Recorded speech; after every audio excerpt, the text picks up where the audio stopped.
الحمد لله وكفى وسلام على عباده الذين اصطفى أما بعد فأعوذ بالله من الشيطان الرجيم بسم الله الرحمن الرحيم إني وجدت امرأة تملكهم وأوتيت من كل شيء ولها عرش عظيم وجدتها وقومها يسجدون للشمس من دون الله وزين لهم الشيطان أعمالهم فصدهم عن السبيل فهم لا يهتدون ألا يسجدوا لله الذي يخرج الخبأ في السماوات والأرض ويعلم ما تخفون وما تعلنون الله لا إله إلا هو رب العرش العظيم قال سننظر أصدقت أم كنت من الكاذبين اذهب بكتابي هذا فألقه إليهم ثم تول عنهم فانظر ماذا يرجعون صدق الله العظيم۔ یہ آیتیں سورہ نمل کی آیتیں ہیں۔ ابھی جو آیتیں پڑھی گئی اس میں ایک آیت سجدے کی بھی ہے، اس لیے تمام حضرات سجدے کا اہتمام کریں۔ واقعہ حضرت سلیمان علیہ السلام کا چل رہا تھا کہ حضرت سلیمان علیہ السلام نے اپنے لشکر میں موجود لوگوں کا جائزہ لیا تو پتہ چلا ہدہد پرندہ موجود نہیں تھا۔ حضرت سلیمان علیہ السلام نے اس کا انتظار کیا اور پھر اس کا عذر سنا، تو اس نے آ کر جو خبر دی اس میں پہلے مختصر یہ کہا انی وجدت امرأۃ تملکہم وأوتیت من کل شیء ولہا عرش عظیم، بلکہ اس سے پہلے کہا احطت بما لم تحط به وجئتک من سبأ بنبأ یقین، میں ایک ایسی خبر لے کر آیا ہوں جس کی تمہارے پاس جس کا علم نہیں ہے۔ میں نے ایک عورت کو دیکھا ہے، میں قوم سبا سے آیا ہوں جہاں سے ایک پکی خبر لے کر آیا ہوں۔ اب کیا خبر ہے اس کی تفصیل بیان کرنا اس نے شروع کی۔ انی وجدت امرأۃ تملکہم، میں نے ایک عورت کو پایا جو لوگوں پر حکومت اور بادشاہت کرتی ہے۔ اب وہ عورت کون تھی؟ مفسرین نے لکھا ہے کہ اس سے مراد بلقیس بنت شراحیل نامی ایک عورت ہے جو اپنی قوم سبا پر بادشاہت کیا کرتی تھی۔ یہ ملکہ بلقیس بنت شراحیل، اس کا دادا ہدہد تھا اور وہ پورے ملک یمن کا بادشاہ تھا۔ اس کے 40 بیٹے تھے اور سب کے سب بیٹے بادشاہ تھے۔ ان میں بلقیس کا باپ بھی تھا جو وہ بھی بادشاہ تھا۔ اب اس کو بلقیس کے باپ کو اپنی بادشاہت کا بڑا غرور تھا، شراحیل کو اپنی بادشاہت اور حکومت کا بڑا غرور اور تکبر تھا۔ اس وجہ سے وہ کہا کرتا تھا کہ تم میں سے کوئی عورت اس لائق نہیں ہے جو میرے نکاح میں آ سکے، یعنی وہ اپنے آپ کو اتنا بڑا اور لوگوں کے ایسا حقیر اور کمتر سمجھتا تھا کہ اس کا گمان یہ تھا کہ انسانوں میں کوئی عورت اس لائق نہیں ہے کہ وہ میری نکاح میں آ سکے جس سے میں نکاح کروں۔ میرا مقام بہت بڑا ہے، تم بہت کم درجے کے لوگ ہو، لہٰذا تم میں سے کسی عورت سے میں نکاح نہیں کر سکتا۔ اس کا نتیجہ یہ ہوا کہ لوگوں نے اس کا نکاح ایک جنیہ عورت سے کرا دیا، بلعمہ بنت شیسان، جنات کی عورت سے اس کا نکاح کروا دیا۔ گویا کہ اللہ تبارک و تعالیٰ نے اس کے غرور کا بدلہ اور لوگوں کو حقیر اور کمتر سمجھنے کی سزا دنیا میں اس کو یہ دے دی کہ اس کا نکاح ایک ایسی عورت سے ہوا جو نہ اس کی جنس سے تھی بلکہ اس کے خاندان اور جو اس کے برابر کے درجے کی تھی نہیں۔ انسان کے برابر کا ہوا کرتا ہے۔ اللہ رب العزت نے نظام کیا کہ اس کا نکاح ایک جنات عورت سے ہوا۔ اب سوال یہاں یہ ہے، بہرحال دیکھیے جنات عورت سے نکاح ہوا اور اس سے پیدا ہونے والی بیٹی بلقیس ہے۔ اب اس پر سوال یہ ہوتا ہے کہ کیا جنات کی عورت سے نکاح کر سکتے ہیں؟ ہو سکتا ہے، اور اگر اس سے نکاح ہوا تو کیا اس سے اولادیں بھی ہو سکتی ہے؟ بعض حضرات نے یہ سمجھا کہ جنات سے توالد اور تناسل نہیں ہو سکتا، یعنی اس سے اولاد اور نسل نہیں چل سکتی، اس لیے یوں کہنا کہ بلقیس کے باپ نے جنات کی عورت سے نکاح کیا تھا یہ غلط ہے۔ بعض لوگوں نے اس کو غلط قرار دیا، لیکن صحیح بات یہ ہے کہ جنات سے بھی توالد اور تناسل ہوتی ہے۔ جس طرح انسانوں میں مرد و عورت کی خصوصیات ہے اور جس طرح انسانوں میں مرد اور عورت کے نکاح سے اولادیں ہوتی ہے، اسی طرح جناتوں میں بھی مرد اور عورت کی خصوصیات ہیں اور ان سے بھی اولادیں چلتی ہیں۔ اس لیے یوں سمجھنا کہ کسی جنیہ عورت سے نکاح کیا اور اس سے اولاد ہوئی ہو یہ نہیں ہو سکتا، یہ بات غلط ہے۔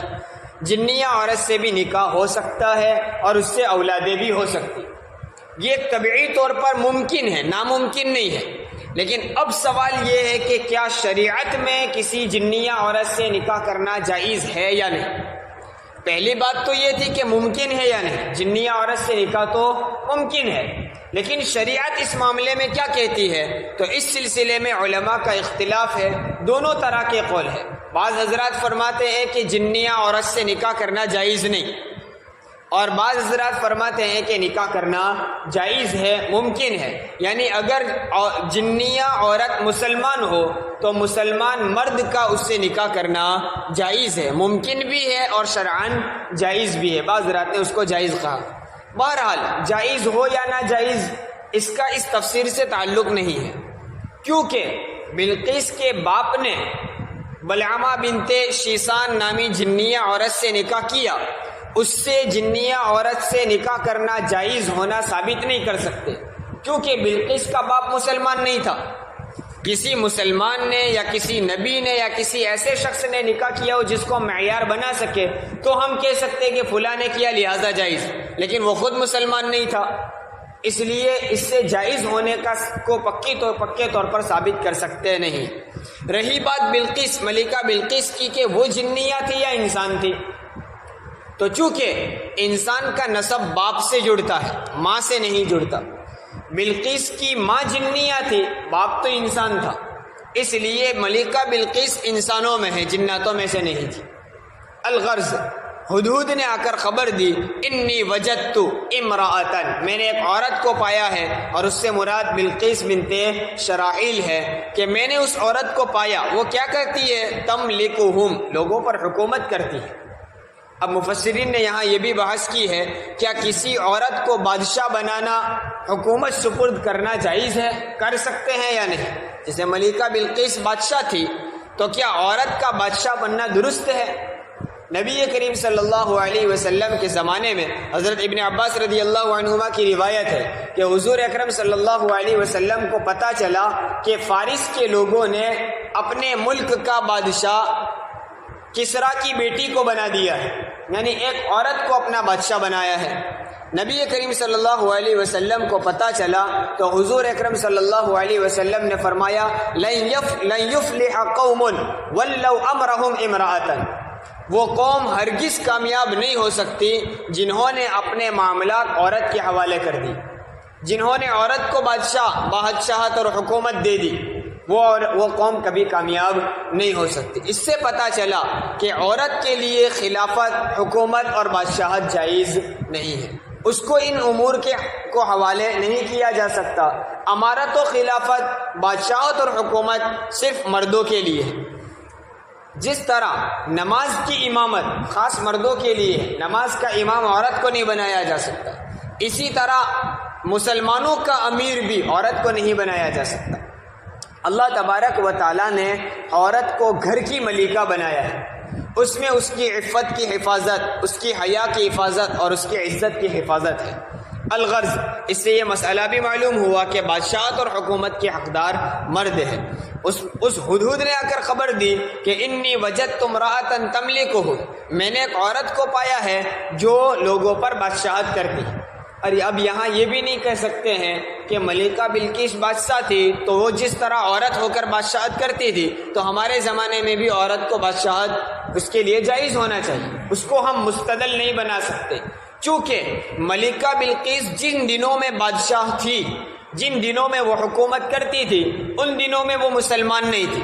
آگے خود آ رہا ہے، ہدہد خبر دے رہا ہے کہ وہ لوگ یسجدون للشمس من دون اللہ، وہ ملکہ بلقیس اور اس کے لوگ اللہ کو چھوڑ کر سورج کی عبادت کرتے تھے، تو ان زمانے میں تو وہ مسلمان نہیں تھے۔ ہاں، بعد میں سلیمان علیہ السلام کا خط آیا، پھر ملاقات ہوئی اور سلیمان علیہ السلام کے دربار میں اس کی حاضری ہوئی، پھر وہ مسلمان ہو گئی تھی، لیکن مسلمان ہو جانے کے بعد وہ بادشاہ رہی۔ حضرت سلیمان علیہ السلام نے اس کو حکومت دوبارہ دی یا نہیں دی، اس کا کوئی ثبوت نہیں۔ اس لیے ملکہ بلقیس کی حکومت کو بھی دلیل بنا کر عورت کے لیے حکومت اور بادشاہت کو جائز نہیں کہا جا سکتا۔ تو ہدہد نے آگے کہا وَأُوتِيَتْ مِن كُلِّ شَيْءٍ، میں نے ایک عورت کو پایا ہے جو لوگوں پر بادشاہت کرتی ہے اور اس کو وَأُوتِيَتْ مِن كُلِّ شَيْءٍ، ہر چیز دی گئی ہے۔ ہر چیز کا مطلب یہ نہیں ہے کہ دنیا بھر کی ساری چیزیں اس کے پاس ہیں، پوری دنیا کی وہ حکومت کرتی ہے، یہ مراد نہیں ہے، چونکہ سلیمان علیہ السلام خود بادشاہ تھے، وہ اپنے علاقے کی بادشاہ تھی۔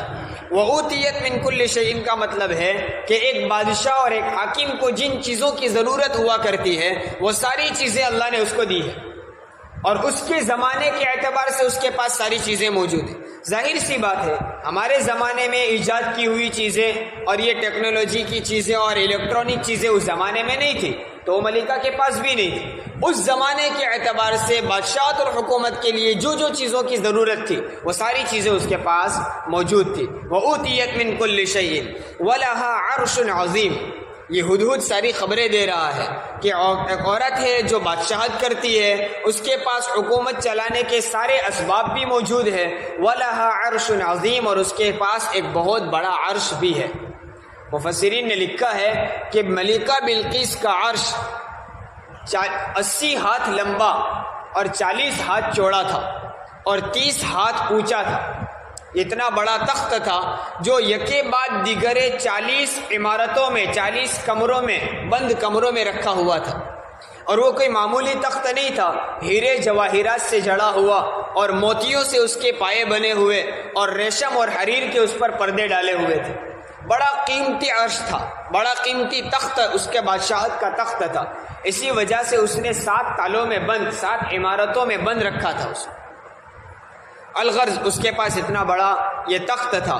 وجدتها وقومها، ہدہد کہتا ہے میں نے اس عورت کو اور اس کی قوم کو پایا کہ یسجدون للشمس من دون اللہ، وہ اللہ کو چھوڑ کر سورج کی عبادت، سورج کے سامنے سجدہ کرتے ہیں، یعنی وہ غیر اللہ کی عبادت کرنے والے ہیں، مسلمان نہیں ہیں۔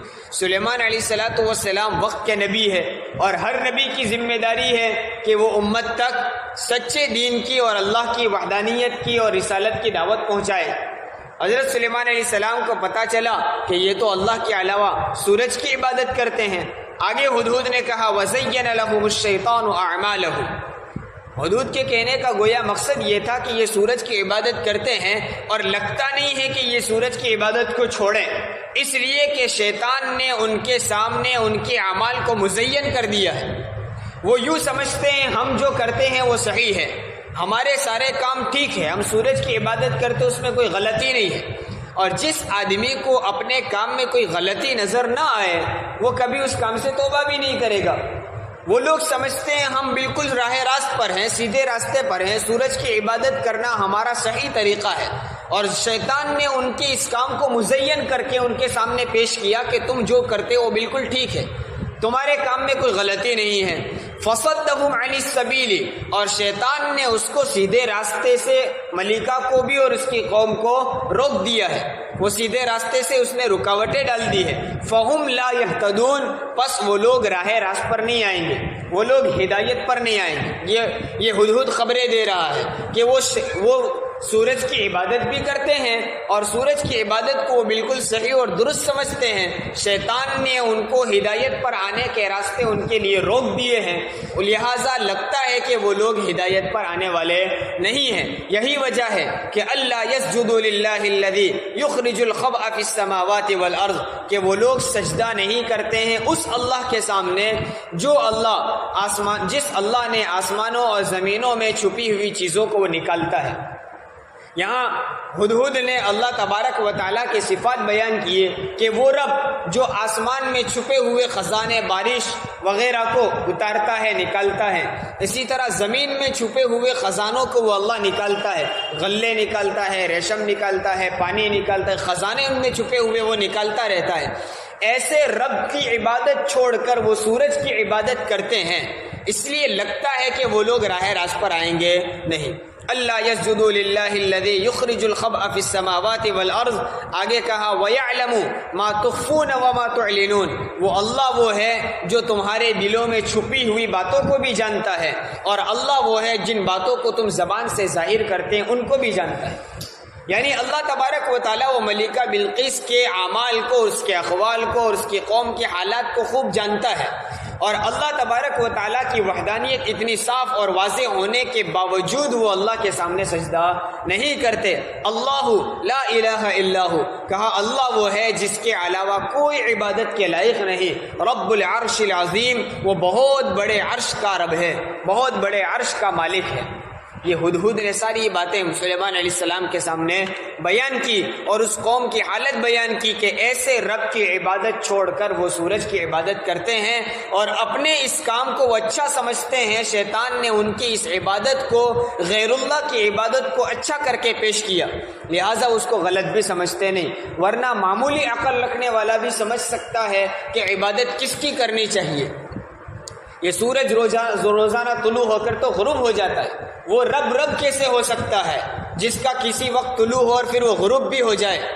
وہ مالک، وہ ہمارا پروردگار کیسے ہو سکتا ہے کہ جو خود غروب ہو جاتا ہے، جو اندھیرا، جس کی وجہ سے اندھیرا چھا جاتا ہے، وہ ہمیشہ روشن نہیں رہ سکتا؟ وہ اللہ کیسے ہو سکتا ہے؟ جب ایک سورج کی عبادت انسانی عقل بھی سمجھ سکتی ہے کہ وہ عبادت غلط ہے، تو پھر مورتیوں کی اور پتھر کی عبادت کیسے صحیح ہو سکتی ہے؟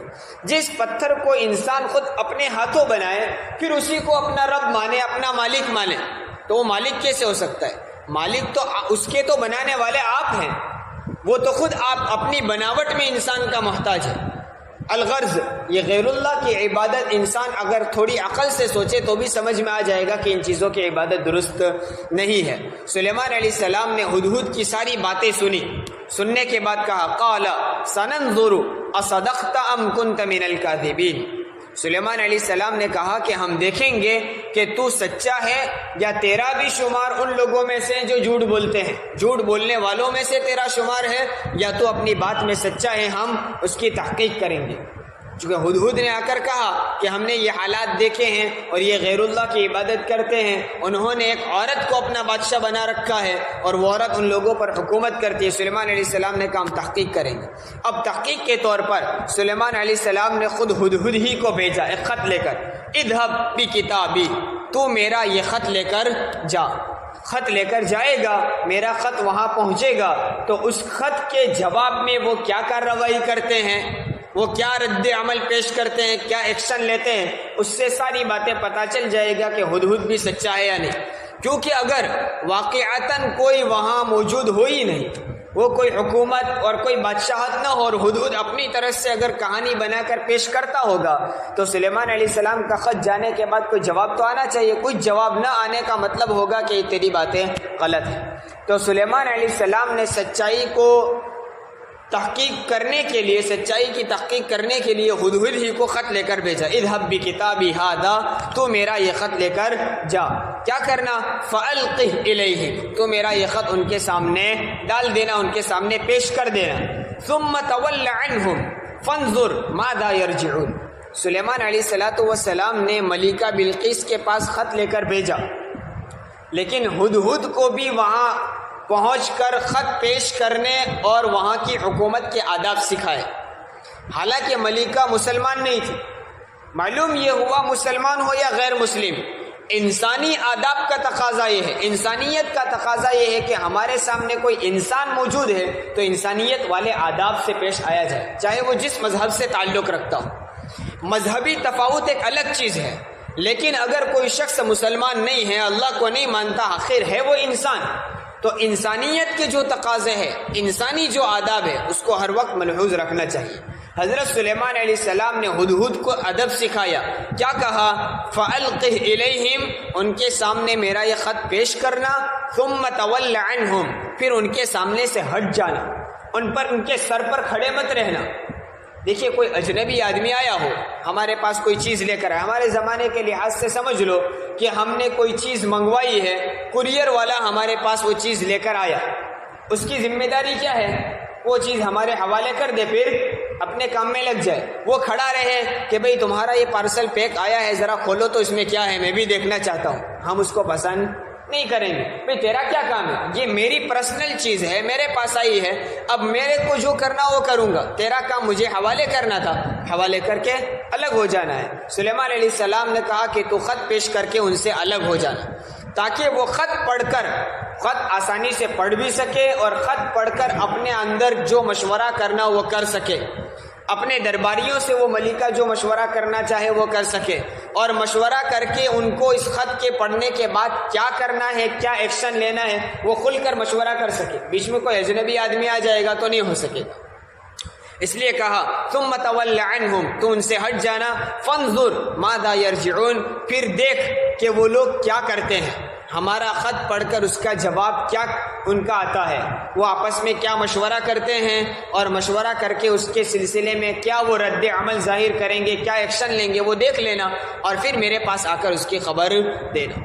الغرض سلیمان علیہ السلام کا خط لے کر ہدہد ملکہ بلقیس کے دربار میں پہنچا، اور اس نے وہاں خط پہنچایا اور پھر وہاں کی خبریں بھی سلیمان علیہ السلام کے پاس آ کر دی. لیکن سلیمان علیہ السلام نے جو خط بھیجا تھا اس میں کیا لکھا تھا، وہ خط کا مضمون کیا تھا، اور اس خط کے مضمون سے ہمیں کیا کیا تعلیمات ملتی ہیں وغیرہ، وہ اگلی آیتوں میں ہیں جو انشاءاللہ آئندہ مجلس میں پیش کریں گے. ابھی جو تفسیر پیش کی گئی اس میں ایک آیت سجدے کی بھی، اس لیے سجدہ کریں. سبحان اللہ.